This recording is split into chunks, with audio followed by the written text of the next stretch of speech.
శివుడి తలపై స్థానం దక్కించుకున్న చంద్రుడు తన అందానికి బాగా ప్రసిద్ధి చెందిన దేవత. అయితే అతని పుట్టుక నుంచి శివుడిని చేరే వరకు ఎన్నో సంఘటనలు ఎదుర్కొన్నాడు. కొన్ని సందర్భాల్లో తప్పులు చేస్తే మరికొన్ని సందర్భాల్లో తన బాధ్యతలు నిర్వర్తించాడు. ఎప్పుడైతే తన తప్పులు తెలుసుకుని శివుడిని ఆశ్రయించాడో ఒక దేవతగా పరిపూర్ణతను పొందాడు. అయితే ఆ డీటెయిల్స్ అన్ని ఇప్పుడు ఈ వీడియోలో తెలుసుకుందాం. మన ఛానల్ ని, అందులో ఉన్న కంటెంట్ ని సపోర్ట్ చేస్తున్న వారందరికీ చాలా థ్యాంక్స్.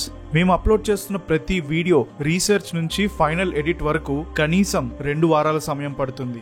వీడియోని చూసే మీరు కొన్ని క్షణాలు కేటాయించి ఒక్క లైక్ అండ్ కామెంట్ పెడితే చాలు. మీకు మరింత కంటెంట్ చూసే ఉద్దేశం ఉందని మాకు అర్థమవుతుంది. లేదంటే మేము అప్లోడ్ చేసే కంటెంట్ కి ఎటువంటి ఉపయోగం ఉండదు. సో వీలైనంత వరకు ఒక లైక్ కొట్టి కామెంట్ పెట్టండి. అలాగే ఈ కంటెంట్ ని ఇష్టపడే వారికి వీడియోని షేర్ చేయండి. కొత్తగా చూస్తున్న వాళ్ళు కంటెంట్ నచ్చితే వెంటనే సబ్స్క్రైబ్ చేసుకుని ఆ బెల్ ఐకాన్ యాక్టివేట్ చేసుకోవడంతో పాటు ఆల్ నోటిఫికేషన్ సెలెక్ట్ చేయండి. మేము అప్లోడ్ చేసే ప్రతి వీడియో మీకు నోటిఫికేషన్ గా వస్తుంది. ముందుగా చంద్రుడి పేరుపై ఒకప్పటి కన్ఫ్యూజన్స్ ని క్లారిఫై చేసుకోవడంతో మొదలు పెడదాం. చంద్రుడు, ఇతన్ని సోమ అని కూడా అంటారు. ఈ పేరు మీద పండితులు రకరకాలుగా వాదించుకున్నారు. వేదాల్లో కొన్ని చోట్ల చంద్రుడిని సోమ అని ప్రస్తావించారని కొందరు, లేదు ఆ పేరు వేద సాహిత్యంలోని తరువాతి కాలంలో వచ్చిందంటూ మరికొందరు వాదనకు దిగారు. వేదాల ప్రకారం సోమ అనే పదం సోమరసం నుంచి వచ్చింది. ఈ సోమరసం ఒక ప్రత్యేకమైన మొక్క నుంచి వస్తుంది. ఒక రకంగా చెప్పాలంటే మద్యం లాంటిది. కాబట్టి సోమ అంటే సోమరసానికి చెందిన దేవత అని చెప్పారు. కానీ పురాణాల ప్రకారం చూస్తే సోమ అనే పదం చంద్రుణ్ణి ఉద్దేశించి ప్రస్తావించబడింది. ఇక్కడున్న వివరణ ప్రకారం ఆ పదం చంద్రుడికి మొక్కలకు సంబంధించిందనే అర్థం ఉంది. సనాతన గ్రంథాల్లో సూర్యుడి నుంచి వెలుగు పొంది చంద్రుడు అభివృద్ధి పొందాడు. అలాగే అమరత్వాన్ని ప్రసాదించే అమృతం కూడా చంద్రుడు తన దగ్గర నిక్షిప్తపరుచుకున్నాడు. పురాణాల్లో కొన్నిసార్లు ఈ సోమ అనే పదాన్ని విష్ణువు, శివ, యమ, కుబేరులను ఉద్దేశిస్తూ కూడా ప్రస్తావించారు. అందులోనూ శివుణ్ణి సోమనాథుడని కూడా అంటారు.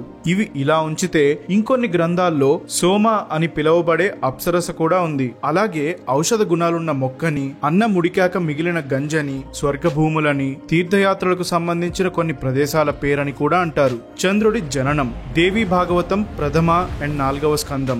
అత్రి అనసూయలకు స్వయంగా చతుర్ముఖ బ్రహ్మ కొడుకుగా పుట్టాడని, అతడే చంద్రుడని వివరిస్తుంది. చంద్రుడు తన గురువు భార్యను పెళ్లి చేసుకున్నాడు. అవును, మీరు విన్నది నిజమే. దేవగురువు బృహస్పతి భార్య తార గొప్ప సౌందర్యవతి. ఒకసారి ఆవిడ నడుస్తూ అనుకోకుండా చంద్రుడి ఇంటి దగ్గరకు చేరుకుంది. మొదటి చూపులోనే చంద్రుడు, తార ఇద్దరూ ప్రేమలో పడ్డారు. ఎంతో అందంగా దాంపత్య జీవితాన్ని గడపడం మొదలు పెట్టేశారు. అలా చాలా రోజులు గడిచాయి. బృహస్పతికి వాళ్ల విషయం తెలిసి తారను తిరిగి తీసుకురమ్మని తన శిష్యులను పంపించాడు. కాని ఆమె రాలేదు. ఈసారి తానే స్వయంగా వెళ్లి ఆమెను రమ్మని అడిగాడు. అయినా ఉపయోగం లేకుండా పోయింది. ఎన్నిసార్లు పిలిచినా తార తిరిగి రాకపోయేసరికి అతనికి కోపం వచ్చి చంద్రుడితో, బ్రాహ్మణుణ్ణి చంపినవాడు, సంపదను దోచుకున్నవాడు, తాగుబోతు, ఇతరుల భార్యలను పెళ్లి చేసుకున్నవాడు, ఇలాంటి పాపాలు చేసిన వాళ్లకి 5 రకాల భయంకరమైన శిక్షలు తప్పవు. నీకు దేవలోకంలో నివసించే అర్హత లేదు. మర్యాదగా నా భార్యను తిరిగి నాకు అప్పగించు, లేదంటే నిన్ను శపిస్తాను అని హెచ్చరించాడు. చంద్రుడు అతని మాటకు భయపడకపోగా తార తనకు తానుగానే అతని దగ్గరకు వచ్చిందని, ఆమె అతనితో సంతృప్తి చెందిన తరువాతే తిరిగి వస్తుందని సమాధానమిచ్చాడు. ఈ మాటలు విన్న బృహస్పతి కోపంతో ఊగిపోయాడు. ఇంటికి వెళ్లి తార వస్తుందేమోనని కొంతకాలం ఎదురు చూశాడు. ఆమె రాకపోవడంతో మళ్లీ చంద్రుడి దగ్గరకు బయలుదేరాడు. కాని ఈసారి ద్వారపాలకులు అతన్ని లోపలికి వెళ్లనివ్వలేదు. దానితో ఇంద్రుడి సాయం అడిగాడు. అప్పుడు ఇంద్రుడు వెంటనే తారను తిరిగి తన భర్తకు అప్పగించు, లేదంటే యుద్ధానికి సిద్ధమవ్వు అని చంద్రుడికి సందేశం పంపించాడు. అయినా అతను ఒప్పుకోకపోవడంతో ఇంద్రుడు యుద్ధం మొదలు పెట్టాలనుకున్నాడు. ఆ సమయానికి దేవతల మధ్య చిన్న గొడవలు ఉండటంతో ఈ విషయం అసురుల వరకు చేరింది. అసుర గురువు శుక్రాచార్యుడు బృహస్పతికి శత్రువు. ఈ సందర్భాన్ని అవకాశంగా తీసుకుని వెంటనే చంద్రుడిని కలిసి ఒకవేళ ఇంద్రుడు యుద్ధానికి వస్తే తాను సహాయంగా నిలబడతానని శుక్రాచార్యుడు హామీ ఇచ్చాడు. అది మాత్రమే కాదు, బృహస్పతికి తన భార్యను తిరిగి ఇవ్వద్దని చాలా బలంగా సూచించాడు.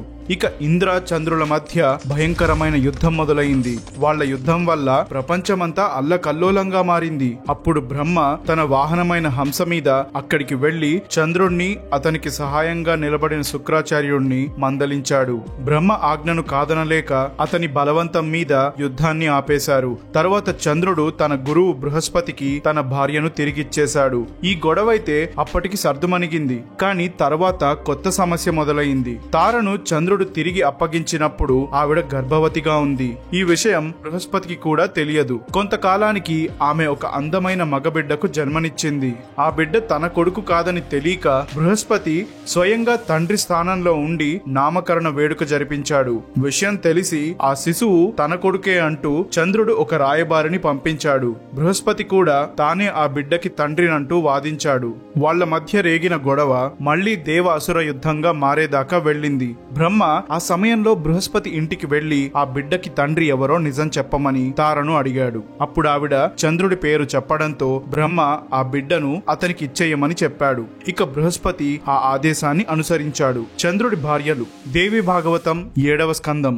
దక్షుడి 27 మంది కూతుర్లను చంద్రుడు పెళ్లి చేసుకున్నాడు. ఈ 27 మంది భార్యలు 27 నక్షత్రాలు. చంద్రుడు ఈ నక్షత్రాలతో కలిసి మహామేరు పర్వతం చుట్టూరా తిరుగుతాడు. ఇక మహాభారతం వనపర్వం 163వ అధ్యాయం ప్రకారం ఆ 27 మంది భార్యల పేర్లు అశ్విని, భరణి, కృతిక, రోహిణి, మృగశిర, ఆరుద్ర, పునర్వసు, పుష్యమి, ఆశ్లేష, జనకం, ఫాల్గుని, ఉత్తర ఫాల్గుని, హస్త, చిత్త, స్వాతి, విశాఖ, అనురాధ, జ్యేష్ఠ, మూల, పూర్వాషాఢ, ఉత్తరాషాఢ, శ్రోణ, స్రవిష్ట, ప్రచేతస, పూర్వ ప్రోస్తపద, ఉత్తర ప్రోస్తపద, రేవతి.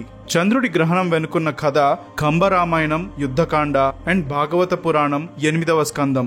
ఈ 2 గ్రంథాలు వివరిస్తాయి. దేవతలు, అసురులు కలిసి క్షీరసాగర మదనంలో పాల్గొన్నప్పుడు దాని నుంచి అమృత భాండాన్ని పట్టుకొని విష్ణుని అవతారమైన ధన్వంతరి బయటకొచ్చాడు. అందరూ మిగతా దివ్యమైన వస్తువులను పంచుకోవడంలో నిమగ్నమై ఉన్నప్పుడు సైంహికేయ అనే అసుర మాయావి అమృత భాండాన్ని తీసుకుని పాతాళానికి పారిపోయాడు. విష్ణువు వెంటనే మోహిని అవతారంలో వచ్చి ఆ భాండాన్ని తిరిగి తీసుకొని దేవతలకు ఇచ్చాడు. దేవతలందరూ అమృతం తాగుతున్నప్పుడు సైంహికేయుడు ఒక ముసలి బ్రాహ్మణుడి రూపంలో స్వర్గానికి వెళ్లి ఆ అమృతాన్ని తాగడం మొదలు పెట్టాడు. అప్పుడు ద్వారపాలకులుగా ఉన్న సూర్యచంద్రులు దాన్ని కనిపెట్టి విష్ణువుకి చెప్పేశారు. మహావిష్ణువు బ్రాహ్మణుడి రూపంలో ఉన్న ఆ అసురుడి గొంతుని తన సుదర్శన చక్రంతో శరీరం నుంచి వేరు చేశాడు. శరీరంలోకి ప్రవేశించిన అమృతం సగం తలభాగంలో, మిగతా సగం మొండెంలో ఉండిపోయింది. దానితో సైంహికేయుడు తల శరీరం వేరయ్యి రాహు కేతువులుగా స్థిరపడ్డాడు. సైంహికేయుడి గొంతు తెగినప్పుడు అతని రక్తంతో పాటు అమృతపు చుక్కలు కూడా భూమిపై పడ్డాయి. వాటి నుంచే ఎరుపు, తెలుపు ఈ 2 రంగుల ఉల్లిపాయలొచ్చాయంటారు. ఇలాంటి ఒక నమ్మకం వల్ల కొంతమంది వైదిక బ్రాహ్మణులు ఎరుపు రంగు ఉల్లిపాయలు అసురుడి రక్తం నుంచి వచ్చాయంటూ వాటిని తినడం నిషేధమని భావించారు. అలాగే తెలుపు రంగు ఉల్లిపాయలు అమృతం నుంచి వచ్చాయి కాబట్టి వాటిని ఉపయోగించుకోవచ్చంటారు. ఇది ఎంతవరకు నిజమో మనం చెప్పలేము. సూర్యచంద్రులు సైంహికేయుణ్ణి పట్టించారని రాహుకేతువులు వాళ్ల మీద ద్వేషం పెంచుకున్నారు. ఇక అవకాశం దొరికినప్పుడు సూర్యచంద్రులను మింగేస్తుంటారు. కాని తల, శరీరం వేరుగా ఉండటంతో గొంతు భాగం నుంచి వాళ్లు బయటకొచ్చేస్తారు. దీనివల్లే గ్రహణం ఏర్పడుతుందని పురాణాల్లో ప్రస్తావించబడింది. సూర్యుడు, చంద్రుడు వీళ్లనొక అసురుడు మింగేయడమేంటి అనే మాట ఎన్నో వివాదాలకు దారితీసింది. నిజానికి ఒక కథ రూపంలో చూస్తే అది విచిత్రంగానే ఉంటుంది. కానీ అసలు విషయానికి వస్తే సూర్యచంద్రుల గమనాలు, వాటి నీడలు, వీటి వల్ల కలిగే పరిణామాలకు ఈ కథ ఒక మెటఫారికల్ ఎక్స్ప్రెషన్ అని ఋగ్వేదం అత్రి మండలం 40వ సూక్తం 5వ రిక్ వివరిస్తుంది. సింపుల్ గా చెప్పాలంటే ఏదైతే మనం మోడర్న్ సైన్స్ లో నేర్చుకున్నామో వేదాల్లో కూడా అదే వివరణ ఉంది. కానీ సంస్కృతంపై పూర్తిగా అవగాహన లేని వాళ్ళు చేసిన అరాకొరా ట్రాన్స్లేషన్స్ వల్ల అందరూ దీన్నొక కథగా భావించారు. అమావాస్య నుంచి పౌర్ణమికి, పౌర్ణమి నుంచి అమావాస్యకు చంద్రుడి గమనాన్ని వివరించే మెటఫారికల్ కథ. మహాభారతం శల్యపర్వం 35వ అధ్యాయం ఇచ్చే వివరణ. దక్షుడి 27 మంది కూతుర్లను పెళ్లి చేసుకున్న చంద్రుడు కేవలం రోహిణిని మాత్రమే ఎక్కువగా ప్రేమించేవాడు. మిగతా భార్యలకు ఈ విషయంలో కోపం వచ్చి వాళ్ల నాన్నకు చెప్పారు. దక్షుడు అందరినీ సమానంగా చూసుకోమని చంద్రుడికి నచ్చజెప్పినా కూడా అతను వినలేదు. అప్పుడా 26 భార్యలు దక్షుడి దగ్గరకు వెళ్లి, మేము ఆశ్రమంలో ఉంటూ మీకు సేవ చేసుకుంటాం, ఇక చంద్రుడు మమ్మల్ని పట్టించుకోడు, తను మీ సలహాని ఖచ్చితంగా పాటించడు అని చెప్పుకొని బాధపడ్డారు. దక్షుడు రెండోసారి కూడా చంద్రుడిని హెచ్చరించి చూశాడు. అయినా కూడా చంద్రుడు పద్ధతి మార్చుకోలేదు. దానితో అతని భార్యలు మూడోసారి కూడా వెళ్లి దక్షుడికి బాధలు చెప్పుకున్నారు. ఎన్నిసార్లు చెప్పినా చంద్రుడి ప్రవర్తనలో మార్పు రాకపోవడంతో దక్షుడికి కోపం వచ్చి అతను కాంతి విహీనుడవుతాడని శపించాడు. ఆ రోగం నుంచి విముక్తి పొందడానికి చంద్రుడు ఎన్ని యాగాలు చేసినా ఫలితం లేకుండా పోయింది. చంద్రుడి వెన్నెల రాకపోవడంతో ఔషధ గుణాలున్న మొక్కల ఎదుగుదల ఆగిపోయింది. దానితో జీవులపై కూడా ఆ ప్రభావం విపరీతంగా పడింది. దేవతలు బక్క చిక్కిపోతున్న ప్రజలను చూసి ఎందుకిలా అవుతుందని చంద్రుణ్ణి అడిగారు. అతను జరిగిందంతా వాళ్లకు వివరించాడు. దేవతలు దక్షుణ్ణి సముదాయించారు. అప్పుడు పడమర సముద్రానికున్న సరస్వతీ తీర్థంలో మునగడంతో చంద్రుడు ప్రతి నెలలో సగం రోజులు ఆ వ్యాధి నుంచి ఉపశమనం పొందుతాడని శాపం ప్రభావాన్ని తగ్గించాడు. అలా చంద్రుడు ప్రతి నెల సరస్వతీ తీరంలో మునగడాన్ని అలవాటుగా మార్చుకున్నాడు. అందుకే అతను నెలలో 15 రోజులు క్షయరోగం నుంచి విముక్తి పొందుతాడు. ఈ విధంగా ఈ కథ చంద్రుడి గమనానికి ఒక మెటఫర్ అయ్యింది. దీనికి మరొక వర్షన్ కూడా ఉంది. అందులో శివుడి పాత్ర కూడా ఉంటుంది. ఆ కథని ఒక షార్ట్ వీడియోలో ఇంతకు ముందే ఎక్స్ప్లెయిన్ చేశాను. పైన ఐ బటన్ మీద దాని లింక్ ఉంది, ఒకసారి క్లిక్ చేసి చూడండి. నక్షత్రాలకు ఔషధాలకు చంద్రుడు రాజైన కథ. హరివంశ పురాణం 4వ అధ్యాయం 2వ పద్యం. ఒకసారి భూదేవి గోమాత రూపం ధరించినప్పుడు ప్రజల కోసం పృథు చక్రవర్తి ఎన్నో వస్తువులను ఆవిడ నుంచి పొందాడు. అప్పుడు ఋషులు చంద్రుణ్ణి దూడగా స్వీకరించి వాళ్లకు కావాల్సిన వస్తువులన్నీ పొందారు. బ్రహ్మ అందుకు సంతోషించి చంద్రుణ్ణి నక్షత్రాలకు ఔషధాలకు రాజుగా నియమించాడు.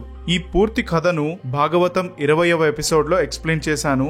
సో ఒకసారి అది చూస్తే మీకు ఇంకా డీటెయిల్డ్ గా అర్థమవుతుంది.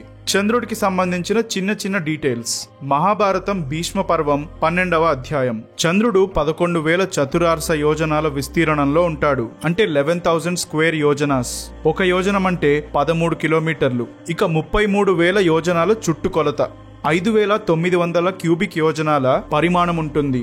శల్యపర్వం 45వ అధ్యాయం 32వ పద్యం. మణి, సుమతి అనే అనుచరులను సుబ్రహ్మణ్యుడికి బహుమతిగా ఇచ్చాడు. అనుశాసన పర్వం 36వ అధ్యాయం ప్రకారం బ్రాహ్మణులకు ఉండే ఉత్తమ లక్షణాల గురించి చంద్రుడు ఒకసారి శంబరాసురుడికి వివరించాడు.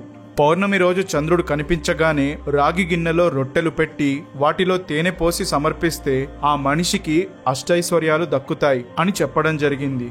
ఆదిపర్వం 66వ అధ్యాయం ప్రకారం అష్టవసువుల్లో చంద్రుడు కూడా ఒకడు. చంద్రుడు తన భార్య మనోహర ద్వారా వర్చస్, శిశిర, ప్రాణ, రమణ అనే 4 కొడుకులను పొందాడు. చంద్రుడి కొడుకుల్లో ఒకడైన వర్చస్సు అర్జునుడి కొడుకు అభిమన్యుడిగా పుట్టాడు. అలా చూస్తే అభిమన్యుడు కూడా చంద్రుడి కొడుకే. సో మొత్తంగా ఇది చంద్రుడి కథ. సో వీలైనంత వరకు ఒక లైక్ కొట్టి కామెంట్ పెట్టండి. అలాగే ఈ కంటెంట్ ని ఇష్టపడే వారికి వీడియోని షేర్ చేయండి.